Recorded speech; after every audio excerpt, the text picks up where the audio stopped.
Dr. Joshua Joseph is an assistant professor of medicine, Division of Endocrinology, Diabetes and Metabolism, the Ohio State University, Wexner Center, Columbus, Ohio. He's going to be talking about overview of the insulin landscape, the old, the new, and the unusual.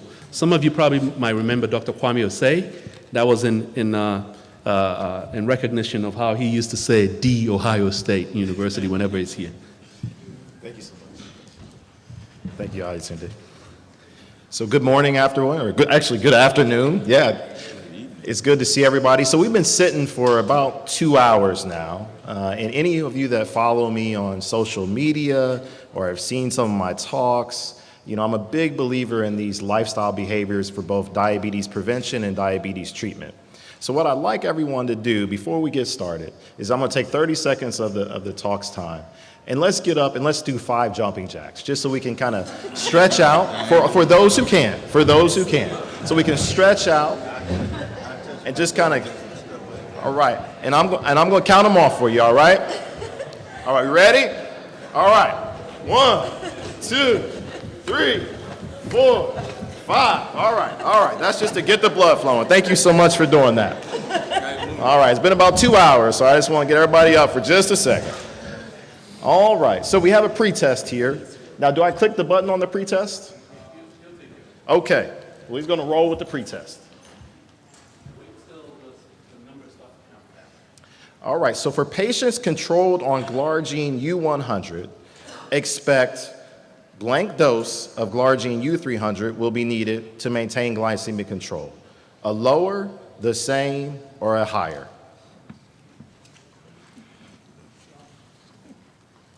Okay, and then the second case here is an overweight 60-year-old African-American gentleman with type 2 diabetes presents to his family medicine physician for diabetes management. He is on a basal bolus insulin regimen with NPH twice daily and Humalog, mainly due to cost. His hemoglobin A1C has been in around 7.2 to 7.5% range with intermittent nighttime hypoglycemia. He recently started a new job, which is great, we want to congratulate him for that, with insurance and medication coverage. He would like to know what would be the major benefit of switching to either long-acting glargine or ultra-long-acting insulin, degludec or Toujeo. So A, improved glycemic control with lower A1C, B, weight loss, C, decreased hypoglycemia, or D, increased hypoglycemia. Okay, great.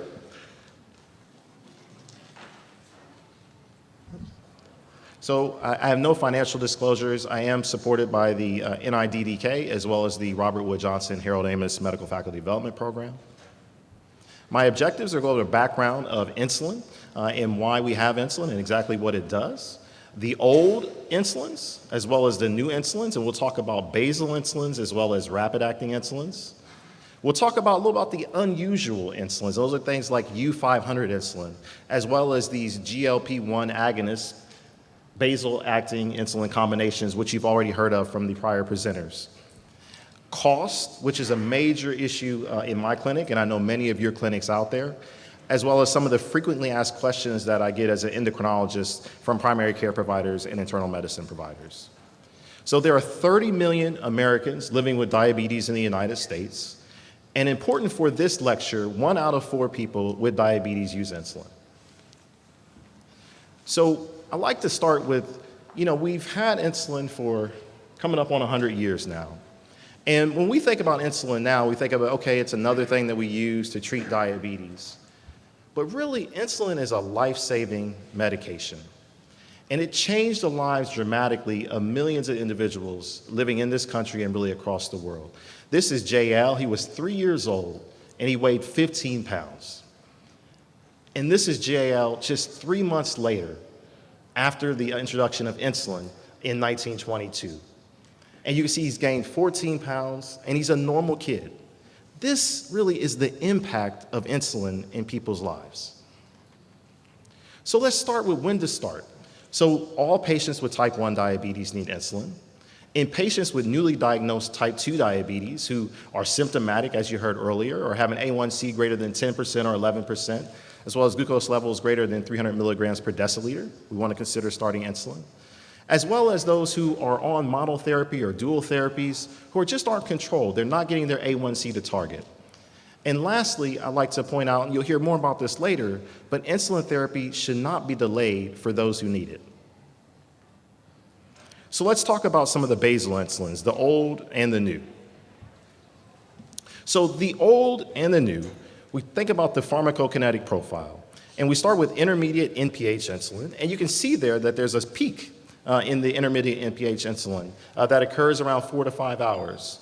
And as you go along, you see that the insulins have less and less of a peak till you get to the ultra-long-acting insulins like U300 glargine and insulin degludec, which are really flat over the course of the day.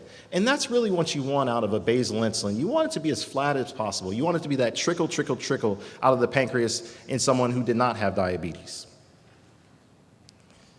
So the NPH, let's keep going. What happened there? So glargine, Basaglar, U100 insulin, Detamir, and NPH. NPH has the shortest duration of action of the three, followed by Detamir and then glargine. And glargine has a 24-hour duration. And when you look at these basal insulin therapies and you compare the 28 weeks, over 28 weeks, what you see is that hemoglobin A1C and fasting blood glucose really are not different. This is NPH versus glargine, really pretty similar. But the big difference in this study, for instance, was nocturnal hypoglycemia, which was much greater in the NPH group as compared to the glargine group. Another example of this is in the treat to target study, where you can see that hypoglycemia was reduced about 42 to 46% in the glargine group as compared to the NPH group, whereas the hemoglobin A1C was really similar across the study. And when you look at the comparison of glargine or glargine U100 to twice daily analog mix of 70-30, you see that there's a slight percent greater reduction for A1C with the 70-30, about 0.4% in this study, but that the hypoglycemia is about twofold greater with the 70-30 insulin as compared to the glargine insulin. So when we think about long-acting versus, which I would say in this case is the newer insulin, versus intermediate-acting basal insulin, you see decreased risk for hypoglycemia and really less injections being the two primary benefits of the long-acting insulin versus the intermediate-acting basal insulin. When you look at the ultra-long-acting basal insulins, and those go by the name of U300 Toujeo, as well as Tresiba, which is degludec, they have a long duration, so glargine 36 hours duration, and Tresiba 42-hour duration. And with glargine, we'd like to point out that the max dose is about 80 units, whereas with Tresiba, they have a U200, or a twice concentrated formulation. So the max dose can go up to 160 units on the U200. Thus, for patients with extreme insulin resistance, this may be a good option in order to get them a once daily basal insulin and not have to do twice daily. Here's a picture of the U300 insulin glargine. And what you can see there in that upper left-hand corner is that 1 unit of insulin for the U300 is about a third of the actual fluid or solution.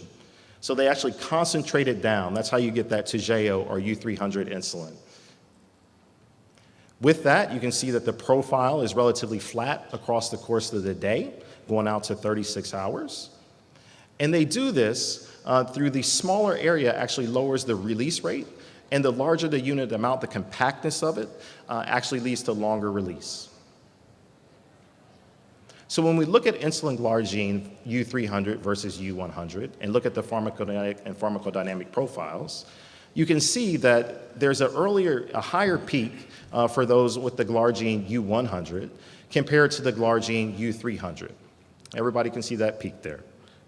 And with that, when we look at the studies, we see that the A1C reduction in the addition trials was quite similar.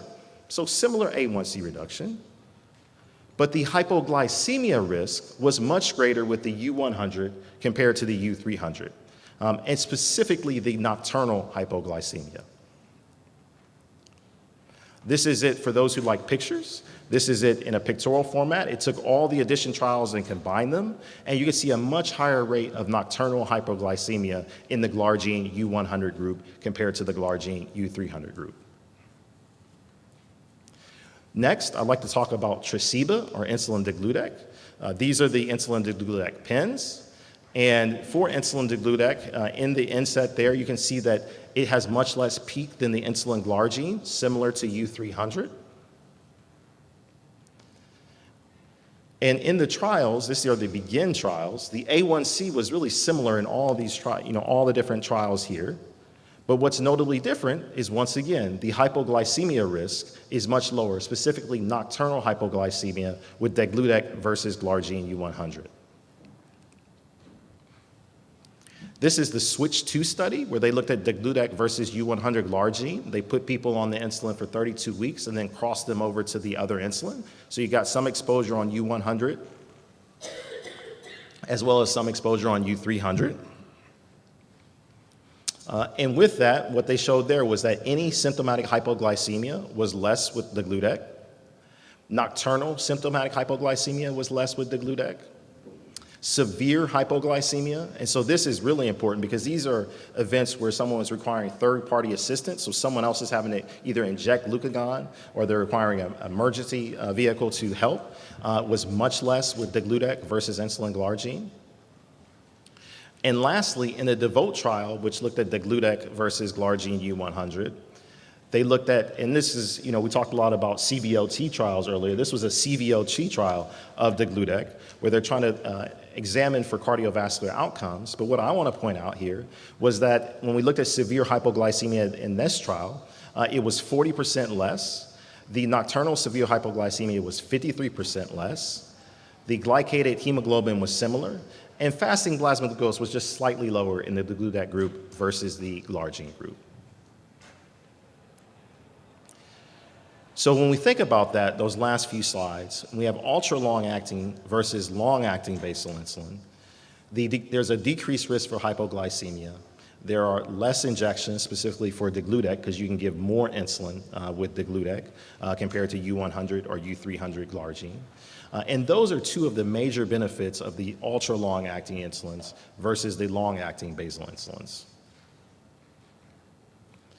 So when we think about, this decreased hypoglycemia, the question is, well, how much does that matter? I have patients who come into my office and, they're having hypoglycemia, their A1C is like 6.4. They're like, great, I'm doing wonderful. And I'm like, no, we need to correct the hypoglycemia because it has significant risk. And we have a really good conversation with that. I'm sure many of you kind of have similar conversations. Because hypoglycemia can lead to things like seizures, ventricular arrhythmias, hypokalemia, cardiovascular events and mortality, as well as decreased cognition and dementia, actually a twofold higher risk of dementia in those who have hypoglycemia. So hypoglycemia is an important outcome to think about in diabetes because we want to really decrease that over time to both extend life and extend quality of life. So let's talk a little bit now about rapid-acting insulins, the old and the new. So we've had, for many years, regular insulin. That's what the first formulation was back in 1921, 1922. We added to that aspart, lispro, and glulisine in more recent years. And then inhaled insulin, which is a Frieza, as well as Fias, which is an ultra-rapid-acting insulin, which we'll get to next. So when we think about these insulins, regular, I want to point out, has an onset of between 30 and 60 minutes. Lispro, aspart, and glulisine are in the 15-minute range on average. And they peak in about 1 to 3 hours for the rapid-acting insulins versus 1 to 5 hours for the regular insulins. And this is important when you're trying to match that prandial profile. So when we take in glucose, our blood sugar goes up, and really we want to match that as tightly as possible. So the newer insulins there, the rapid-acting insulins, match that more tightly. And then most recently, we have Fias, which is an ultra-rapid-acting insulin. I want to point out that the onset of action is about 5 minutes earlier, and the time to maximum glucose infusion rate is 11 minutes earlier than Fias versus Novolog. And the second thing was that the glucose-lowering effect during the first 30 minutes was greater with Fias versus Novolog. So it kind of has an earlier onset of action than some of the rapid-acting insulins. And you can see that in this figure here, where the solid line, Fias, versus NovoRapid or Novolog in the dotted line, you see that it's an earlier onset in action. It's also actually a little bit quicker off period for both type 1 and type 2 diabetes. And when they've evaluated this in clinical trials, this is results from a 26-week basal bolus trial in type 1 diabetes, they got slightly lower A1C in those who took it pre-meal compared to those who took it post-meal or Novolog pre-meal, where there were no differences. Additionally, they got a lower 2-hour post-meal glucose, went down from 110 to 106, versus post-meal and pre-meal administration of Novolog, you had an increase at that 2-hour time point. So in type 1 diabetes, Fias may be an important add-on or a switch to therapy. In type 2 diabetes, really the studies were quite similar and non-significant, where those who took Fias pre-meal with insulin glargine had about a 1.4% reduction in A1C, and those who took Novolog pre-meal also had a 1.4% reduction in A1C, and their 2-hour post-meal glucoses were also similar. So in the vein of type 2 diabetes, or in the treatment of type 2 diabetes, we really don't see significant differences with Fias. So lastly, I wanted to talk to you about, on the rapid-acting insulin side, Afrezza. So Afrezza is inhaled insulin. It's rapid. It starts working in less than 12 minutes, around 5 minutes for many individuals. It peaks in 20 minutes, and the duration of action is also shorter, 2.5 to 3 hours. It comes in these cartridges, the 4-unit, 8-unit, and 12-unit cartridges. You have to do pulmonary function tests because if someone's FEV1 decreases by greater than 20%, you have to withdraw them from the medication. And so it's mostly for patients with insulin requirements about 0.5 to 1 units per kilogram per day. I use it a lot in patients who want to have a mealtime insulin at lunch. And they don't want to inject at lunch for many different reasons, is one of the places that I see a benefit to it in clinical practice. So when we think about the ultra-rapid acting versus the rapid acting basal insulins, it's really shorter onset and effect, and there's a slight difference for type 1 diabetes, but once again, not for type 2 diabetes. So I'm using it more a little bit in my type 1 patients, but not in my type 2 diabetes patients. So let's talk briefly about the unusual. So one of the questions I often get is about U500 regular insulin, which is 5 times concentrated and is indicated to improve glycemic control in those who are requiring more than 150 to 200 units of insulin per day. And I'd like to point out that the safety and efficacy of Humulin delivered by pump has not been determined. So I'm going to talk a little bit about pump usage, and that's going to be off-label. So the effect of Humulin R begins approximately 30 minutes after administration, and the effect is maximal at about 3 hours and terminates after approximately 8 hours. So it kind of functions as a mixture between like a regular insulin and an NPH. So it kind of gives you some bolus considerations and some bolus usage, as well as some basal usage. The pin for it dials in increments of 5 international units. So one of the challenges that I see in my clinic is that we used to only have it in vials and syringes. So on a syringe, a lot of people would take, for instance, 28 units, but that was actually 140 units of insulin. And so now that they're moving over to the pen, it's actually dialing to 140 units on that pen. So that's something that we work really hard at, because if you have an error in that, that could be a major issue for hyperglycemia, for instance. And so when we think about U500 initiation, with an A1C greater than 10%, we want to increase our total daily dose by about 10%. A1C less than 8%, we decrease the total daily dose by about 10 to 20%. And this is how we kind of divide it on the bottom of that slide. So individuals requiring 150 to 300 units per day, we do a twice daily injection or a thrice daily injection, as you can see there. For those who require 300 to 600 units per day, it's thrice daily, 4 times daily, or an insulin pump. And for greater than 600 units a day, it's 4 times daily or an insulin pump. And once again, that insulin pump usage would be off-label. So lastly, on the unusual, I want to talk briefly about the basal insulins with a GLP-1 receptor agonist. And I want to point out that, we talked a lot earlier about the pathophysiological defects that underlie type 2 diabetes. And one of the ones that can be disturbed is weight. And so a lot of the basal insulins do lead to modest weight increase, 1 to 3 kilograms of weight increase. And one of the advantages that was discussed earlier of the GLP-1 receptor agonists is that they're either weight lowering or weight neutral. So that is one of the advantages. And so could those have complementary or additive actions? So this study looked at albiglutide or bolus insulin as an add-on to basal insulin. So it was actually albiglutide versus Lispro. And what you can see there is the albiglutide group had a lower A1C, a lower fasting plasma glucose, and a lower weight over the course of the trial. The one disadvantage on the albiglutide side was more GI side effects with albiglutide. Similarly for exenatide, they showed A1C was similar when they gave that versus Lispro 3 times daily. But once again, you see big decreases in weight in the exenatide group and increases in weight in the bolus insulin group. And lastly, in the SIMPLE study, where we looked at basal bolus insulin or GLP-1 receptor agonist liraglutide, I like to point out this study because it was 42% African American and 40% Latinx, which many of the studies that we talked about today are like 5% African American and 1% Latinx. So this was one done specifically in racial ethnic minority groups. And what they showed there was that when they looked at basal bolus insulin versus a GLP-1 receptor agonist plus basal, that there was a lower A1C in that GLP-1 receptor agonist plus basal group. And they also showed great outcomes as far as weight, as well as less hypoglycemia with the GLP-1 receptor agonist. So similarly for degludec plus liraglutide, we had similar findings where degludec plus liraglutide together had a greater A1C and fasting plasma glucose reduction. And so thus, now we have on the market Igalar Lixi as well as iDaglira, which are these fixed dose combinations of a GLP-1 receptor agonist and basal insulin.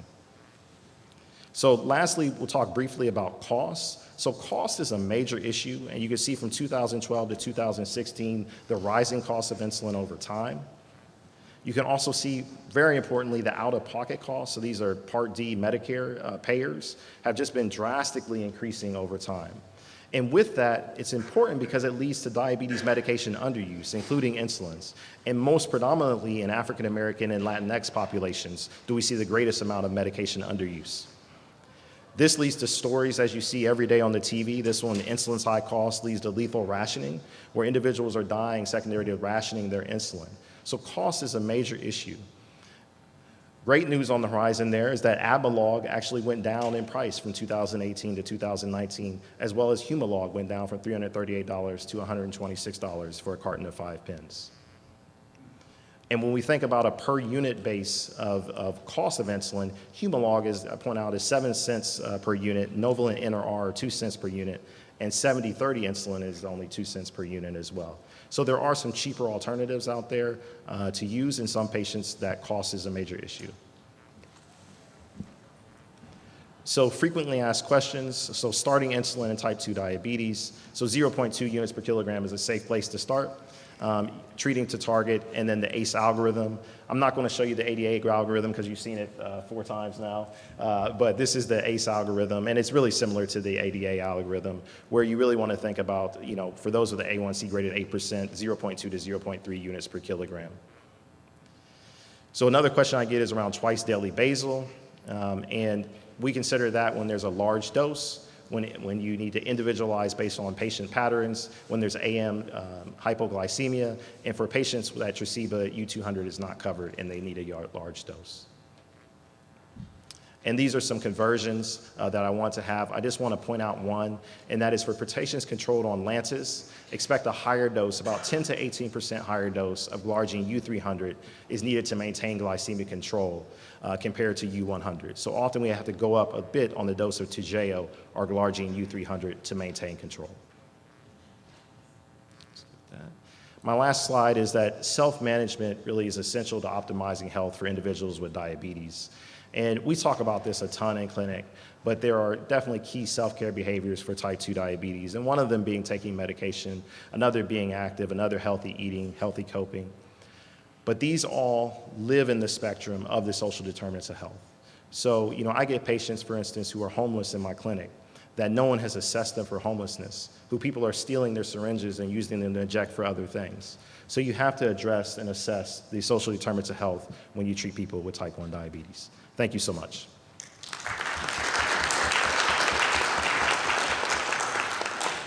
So once again, for patients controlled on glargine U100, expect a dose of glargine U300 will be needed to maintain glycemic control, so lower, the same, or a higher. Okay, still a little confusing about this. So I try to point this out on that slide. So for U300, oftentimes to maintain glycemic control, we do need a little bit higher dose of the U300 compared to the U100.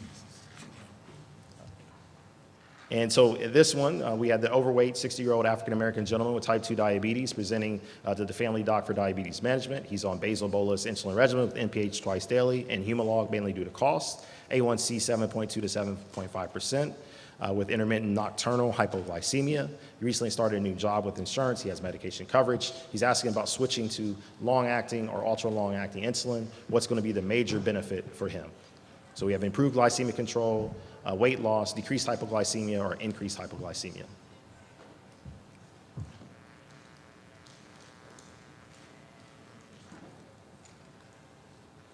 All right. Everybody got that message. I love it. Thank you so much.